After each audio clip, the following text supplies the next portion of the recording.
सत में आता है ना असत में आता है। जागृत, स्वप्न और सुषुप्ति में ये शरीर का हमें जैसे कह रहे थे कि कुछ हमें पता नहीं होता, जागृत में पता होता है, स्वप्न सुषुप्ति, स्वप्न में थोड़ा सा मन चल रहा होता है हमारा, सुषुप्ति में नहीं पता होता। पर इन तीनों अवस्थाओं में वो है, उसका कभी अभाव नहीं है। अब कहते हैं जिसका अभाव नहीं है तो वही है, तो वही सर्व आत्मा है।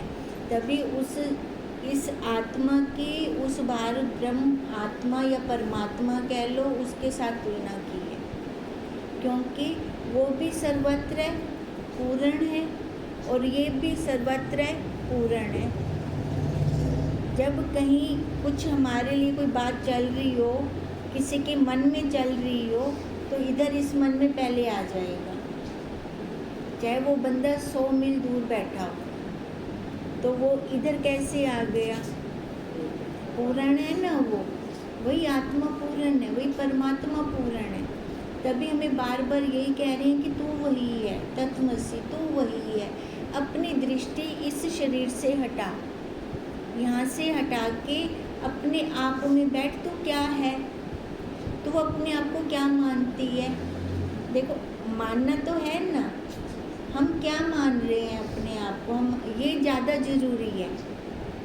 संसारी मान रहे हैं, संसार वाली कोई उपाधि ओढ़ कर बैठे हैं, या मैं अपने आप को ब्रह्म कह रही हूँ, साक्षी कह रही हूँ, वाणी से नहीं, हृदय से, दिल से, चित्त से। तभी उन्होंने कहा ये दृढ़ता कर, अपनी हृदय से दृढ़ता कर, दिल से दृढ़ता कर, है ना, चित्त से दृढ़ता कर। किस चीज़ की कर? अपने स्वरूप की, कि मैं वो साक्षी हूँ, मैं वही पर ब्रह्म हूँ, मैं ये आकार नहीं हूँ। आकार आने जाने वाला है, घटने वाला है, खर्च होने वाला है।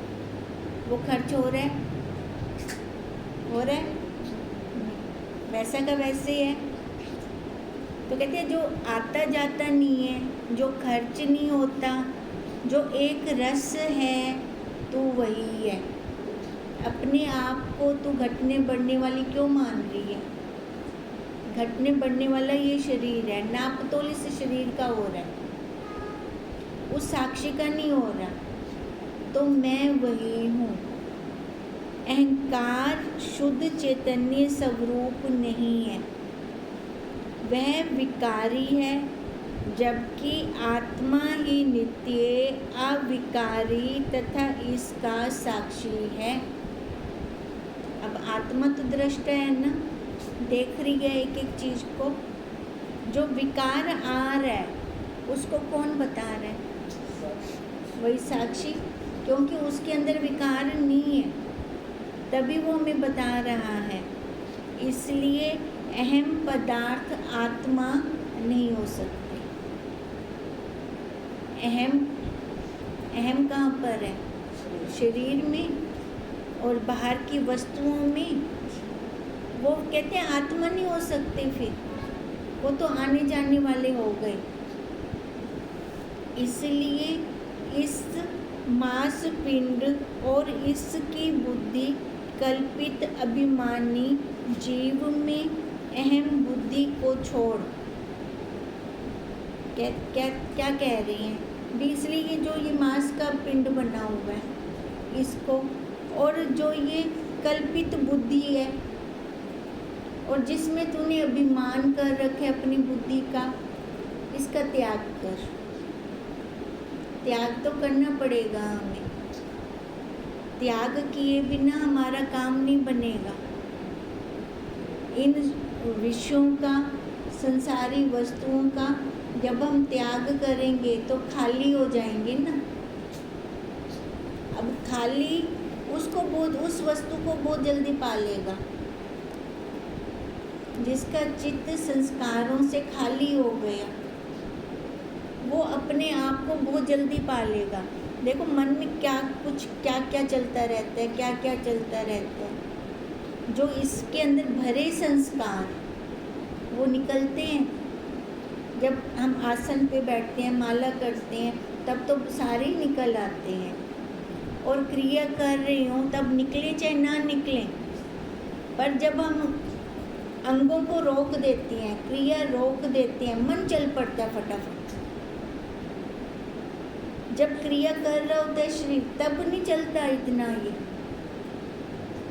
अब देखो अब फिर क्या चल रहा है उस टाइम, है ना, फिर ये देखने का है ना उस टाइम क्या चलता है फिर हमारा, ये संसार वाले संस्कार चलते हैं या गुरुदेव वाले महावाक्य चलते हैं, ये देखने का है। अगर संसार चल रहा है तो बहुत अभी पुरुषार्थ की ज़रूरत है। अभी शरीर पर बैठे हैं तभी वही बार बार हमारे निकल रहे हैं संस्कार। इसलिए इस जीव अभिमानी का अहम बुद्धि का त्याग करना है और अपनी आत्मा को तीनों कालों में अबाधित और अखंड ज्ञान स्वरूप जानकर शांति का लाभ लें। त्रिकालाबाधित कहते हैं ना, त्रिकालाबाधित का क्या मतलब है?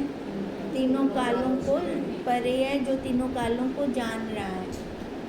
अब तीनों कालों को जानने वाला वो एक साक्षी है, वही पर ब्रह्म है, कहते वही त्रिकालाबाधित है।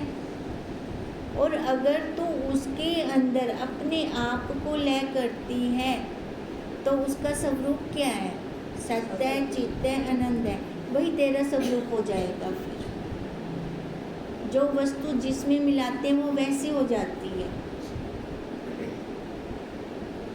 सोने के अंदर मिलावट करते हैं ना, वो फिर सोना काउंट हो जाता है। दूध के अंदर मिलावट करते हैं, वो फिर दूध काउंट हो जाता है। अब ऐसे हम जब अपने आप को उस ब्रह्म में लय कर देंगे तो फिर हम क्या हो जाएंगे? हम भी वही ब्रह्म हो जाएंगे। अब यही कहा कि तो फिर उसका जो स्वरूप है, तू जब ब्रह्म हो गई फिर उसका जो स्वरूप है तो तेरे को भी तो वही आनंद आएगा, फिर हमें भी तो वही आनंद आएगा, क्योंकि आनंद तो उसका स्वरूप है और उसकी हम झलक भी लेते रहते हैं। हमें वो लगता है कि वो आनंद हम एक बार विषयों से आ रहा है, पर वो विषयों का नहीं होता। वो किसका आनंद होता है? हमारा अपना आनंद होता है, पर हमें पता नहीं है ना। पता ना होने के कारण हम उसी को बाहर का बनाकर बैठ गए हैं। अब गुरुदेव ने हमें उसकी अनुभूति कराई, उस आनंद की अनुभूति कराई। अब उस आनंद को लेकर कहते हैं उसमें लय होगी तो वो आनंद तेरा अपना हो जाएगा, उदाहरण नहीं होगा, आने जाने वाला नहीं होगा। अब जड़ी वस्तु जिंदे को ले होता हुंदी ही है ना मिला। अब ऐसी तो उसमें लय हो जाएगी तो उसका आनंद वो तेरा ही हो गया ना। फिर किसी और का थोड़ी हुआ, उस ब्रह्म का थोड़ी हुआ। अब फिर ब्रह्म कौन है? मैं ब्रह्म में हूँ तो आनंद भी मेरा है। फिर इसलिए मांस पिंड के आश्रित रहने वाले कुल, गोत्र, नाम, रूप और आश्रम का अभिमान छोड़ो। ये सारा नश्वर है। शरीर की उपाधि क्या है, कौन सा वर्ण है ना, क्षत्रिय है, शूद्र है, क्या है, ये सारा लेन देन किसका है? शरीर का है ना। कहते जब तू शरीर ही नहीं है तो इस लेन देन में तू बैठ क्यों रही है? इसका तू त्याग कर दे। उसके लिए कोई फ़र्क नहीं है, चाहे वो जड़ा मर्जी वर्ण दा होवे, जड़ा मर्जी आश्रम दा होवे।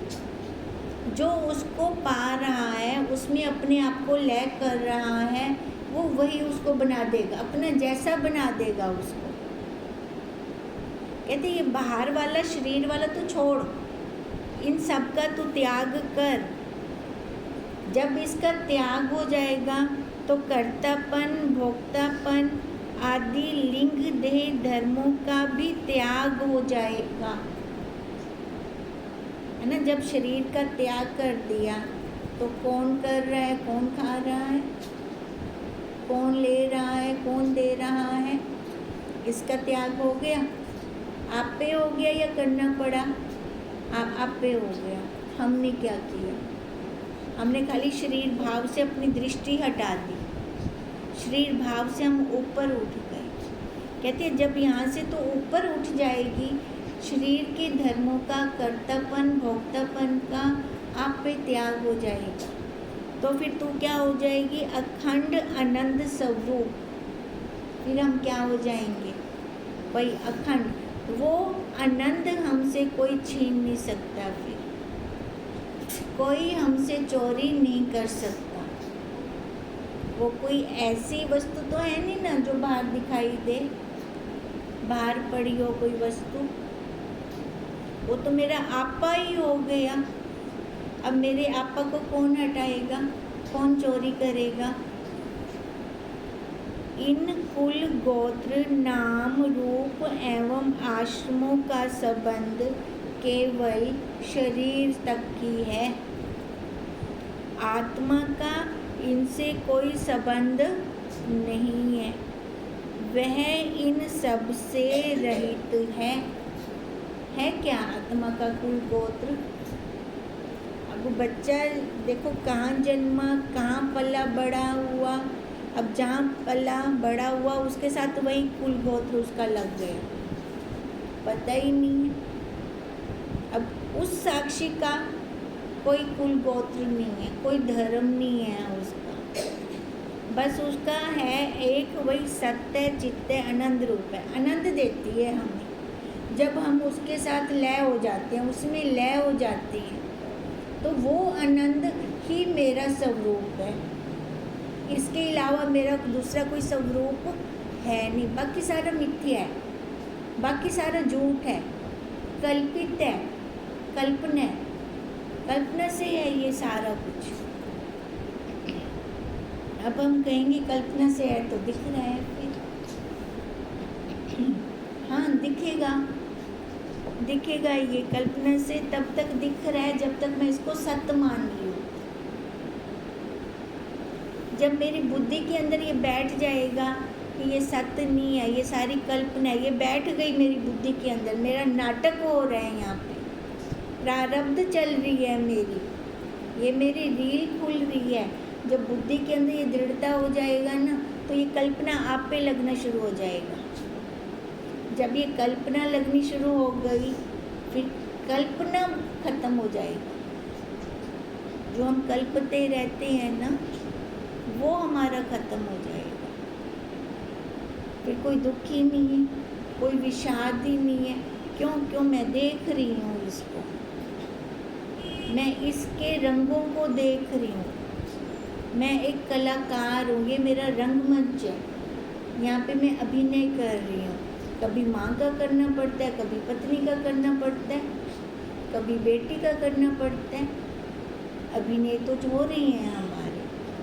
फिर ऐसे लगने लग जाएगा नाटक हो रहा है, मैं नाटक कर रही हूँ, पर मेरा असली घर मेरा अपना है, मेरा अपना स्वरूप है। ये सब मिथ्या है, जा रहा है ना। कहाँ गया शरीर? पता चला हमें? गया, आप पे गया, पता ही नहीं चला। अब ऐसे देखो, जिस मर्जी चीज़ को देख ले, जहाँ से निकली है वहीं जा रही है वो, जहाँ से निकला है ये अन्नमय कोश, अन्न से निकला है, वहीं जा रहा है, धीरे धीरे उसमें मिल जाएगा, उस मिट्टी में मिल जाएगा। अब ऐसे देखिए, चूड़ी सोना जब नहीं लेती हैं तो उसका वेट कर देखते हैं कितना है। अब हमने डाल ली, फिर वेट किया 10 साल बाद, फिर वेट कम निकला, कहाँ गिरा वो? कहाँ गिरा? हमें गिरते हुए दिखाई दिया, वो वही खान मिट्टी से निकला, मिट्टी में जा रहा है, हमें दिखाई नहीं दे रहा। ऐसे ये जहाँ से निकला वहीं जा रहा है, हमें पता ही नहीं चल रहा। यही मूर्खता है हमारी, ये सजगता रखें हम अपनी भी, ये वही है, वो जो साक्षी आत्मा ये जनवा रहा है हमें सारा कुछ, तो वही है, घटने बढ़ने वाला नहीं है, कल्पित नहीं है, तो कल्पना वाला नहीं है। जब ऐसे आ जाएगा बुद्धि के अंदर तो मिथ्या बुद्धि का त्याग हो जाएगा, असत्य बुद्धि आप पे हट जाएगी। फिर क्या रह जाएगा? सत्य, वही अपना स्वरूप रह जाएगा। फिर ये कर्तापन और भोक्तापन का संबंध लिंग देह सूक्ष्म से ही तो है, सूक्ष्म में तो आता है मैं उसका इतना कर रहा ही, सूक्ष्म में आता है मैं ही सारा नहीं कर रहा बेटी। कहते हैं जब एक बार दृढ़ता हो गई, शरीर से दृष्टि हट गई, तो कर्तापन भोक्तापन जो सूक्ष्म में है वहाँ से भी दृष्टि हट जाएगी, भाव आएगा ही नहीं। जो आया इसने कर दिया, हाँ ठीक है ठीक है। अब जो नहीं किया वो भी ठीक है, भाव नहीं आएगा किसी के प्रति कुछ भी। जो इस शरीर से आसानी से हो जाता है वो कर देता है, जो नहीं हो पाता वो छोड़ देता है। तो भाव नहीं उठता, मैंने ये नहीं किया, वो क्या सोचेंगे, मेरी तो बदनामी हो जाएगी, अपमान हो जाएगा चार के बीच में। ये भाव ही आने बंद हो जाते हैं। फिर उसका भाव एक ही रहता है, अपनी स्वरूप वाला, वही जो अपना आपा है। बस उसकी ये जिज्ञासु की साधक की वृत्ति ये रहती है हमेशा कि मेरा वहाँ से भाव हट तो नहीं रहा, वहाँ से मैं विचलित तो नहीं हो रहा। शुरू में ये सजगता रहती है साधक की, बाद में तो उसका स्वभाव ही रहता है, बाद में तो उसका भाव हमेशा उसी में ही जुड़ा रहता है।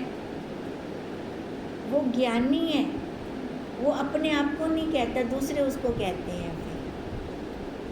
अपना भाव तो उसका एक समता वाला रहता है, जिसके साथ उसका व्यवहार हो रहा होता है उसको पता चल रहा होता है। तभी कहा कि कर्तापन और भोक्तापन उसके खत्म हो जाते हैं, ये आत्मा के धर्म नहीं है। इसलिए इनके प्रति जो झूठी मान्यता बनाकर जो इस स्थूल एवं सूक्ष्म शरीर को ही अपना स्वरूप समझता है, उसे छोड़कर इस अखंड अनंत स्वरूप आत्मा को ही अपना स्वरूप समझना शुरू कर देता है। जब असली आम मिल रहा हो तो नकली क्यों लेगा? मिट्टी का खिलौने वाला क्यों लेगा? नकली आम से इतना उसको रस तो नहीं आएगा ना। देखने में एक जैसे लग रहे हैं दोनों, असली भी और नकली भी, पर जब एक बार असली का उसने स्वाद ले लिया, नकली उसको कोई देगा भी तो लेगा? वो नहीं लेगा, छोड़ देगा वो उसको। अब ऐसे ही अब हमने पहले नकली आम चूस रहे थे, ये नकली आम क्या है? शरीर को मैं समझना, विषय लेना, बाहर संसार में जाना, विषयों में गत हो जाना, वो ले रहे थे हम। पर जब एक बार गुरुदेव ने असली आम का रस दे दिया, अपने स्वरूप का रस दे दिया, अब दोनों में अंतर पता लग गया ना हमें। देखो अगर एक मिलता है तो दूसरा नहीं मिलता तो अंतर नहीं पता चल सकता हमें। जब हमें असली और नकली दोनों मिलेंगे फिर हम डिफरेंस निकाल पाएंगे, दोनों में अंतर निकाल पाएंगे। अब असली आम का रस मिल गया तो फिर नकली छूटा, अब नकली क्यों लेंगे हम? असली लेंगे। ऐसे ही वो अपने सूक्ष्म और स्थूल शरीर को ही जो अपना स्वरूप समझता था, अब उसने उसका त्याग कर दिया। अब कहाँ आ गया? अपने आत्म आनंद स्वरूप में वो डुबकी लगाने लगा। उसको इस संसार बंधन की प्राप्ति के कारण रूप और भी अनेक प्रतिबंध हैं। अब देखो, पुरुष को इस संसार बंधन की प्राप्ति के कारण, अब संसार में सबसे पहले विषय कहाँ से आता है? आँख से। विषय कहाँ से आता है सबसे पहले? आँख इंद्री से आता है विषय सबसे पहले। अब कहते हैं इस इंद्री का धर्म रूप है ना, रूप के कारण इसको प्रतिबंध लगने शुरू हो गए, रुकावटें आनी शुरू हो गई। अब पहले किसी को देखा, कुछ सुंदर लगा, तो आप भी उसकी तरफ अट्रैक्ट हो गए, आकर्षित हो गए। अब वहाँ से अपने आप से वृत्ति हिल गई, हिल के बाहर रूप में चली गई। अब ये रूप का देखिए पिटारा कितना बड़ा है, रूप का कितना रूप बाहर देखें। अच्छा, फलों का रूप देखें, कपड़ों का रूप देखें, जड़ चेतन में कितना रूप भरा पड़ा है। ये क्या लगनी शुरू हो गए? प्रतिबंध। अब ये प्रतिबंध लगते हैं तब तो रुकावटें आती हैं ना। फिर अब जो जिज्ञासु है, साधक है, अगर उसके ऊपर प्रतिबंध लग रहे हैं तो वो इनको उखाड़ देगा, इन प्रतिबंधों को उखाड़ के आगे बढ़ेगा, वहाँ रुकेगा नहीं। प्रतिबंध के अंदर अगर कुछ लग रहा है तो रुकेगा नहीं, वो आगे बढ़ता जाएगा। वो इन सब का मूल प्रथम विकार अहंकार। अब रूप के कारण फंसा तो इसका मूल क्या निकला? अहंकार है ना। कहीं शरीर पर तो बैठा है ना, शरीर से जुड़ा हुआ है ना, क्योंकि अन्य समस्त अनात्माओं का प्रादुर्भाव इसी से ही होता है। आत्मा का नहीं कह रहे, अनात्माओं का कैसे हम संसार में जाते हैं। ये तो एक रूप का उदाहरण दिया, बाकी 4 विषय वेविता है ना, 4 अभी और भी तो हैं। अब अगर हम उनमें फंस रहे हैं तो कैसे फंस रहे हैं? अहंकार के कारण।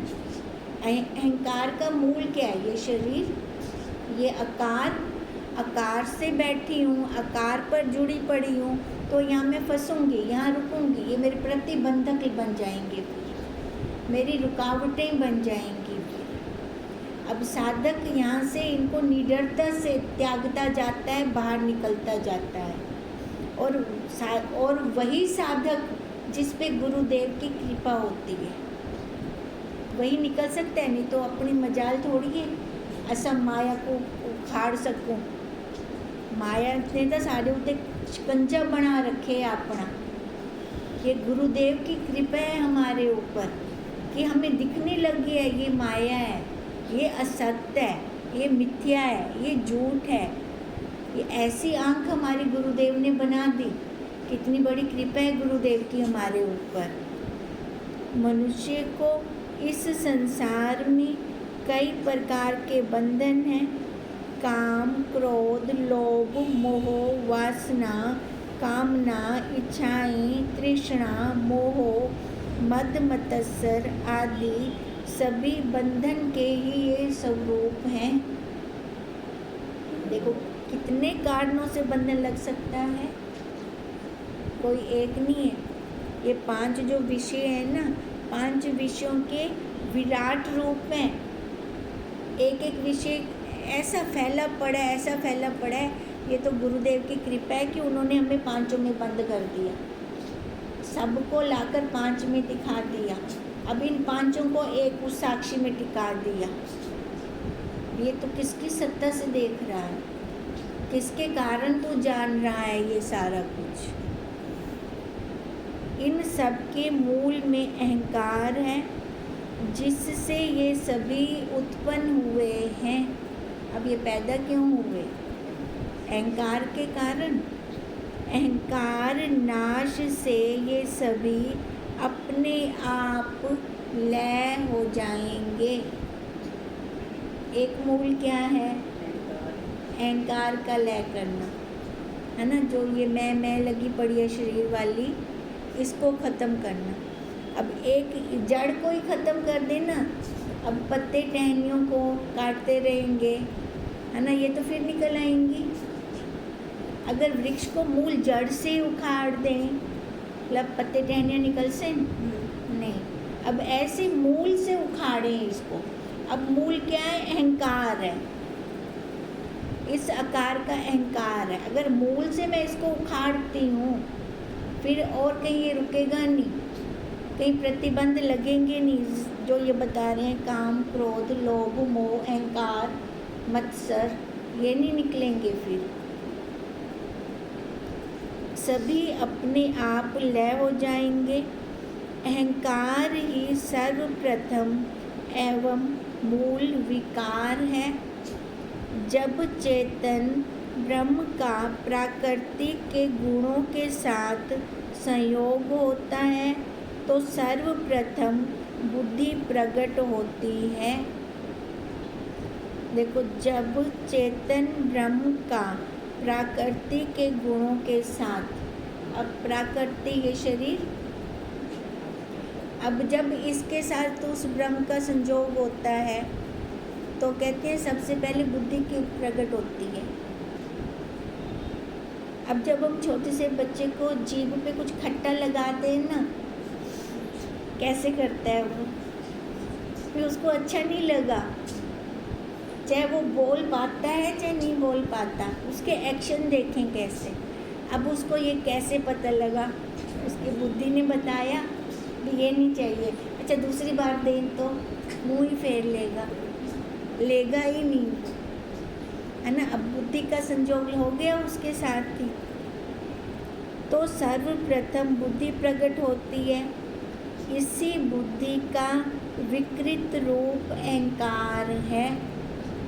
अब जैसे थोड़ा सा वो बड़ा हुआ, अब उसका खिलौना किसी को दे दिया, तो खिलौना दिया है, कोई सोना नहीं दिया, खिलौना दे दिया, वहाँ रोने लग जाएगा।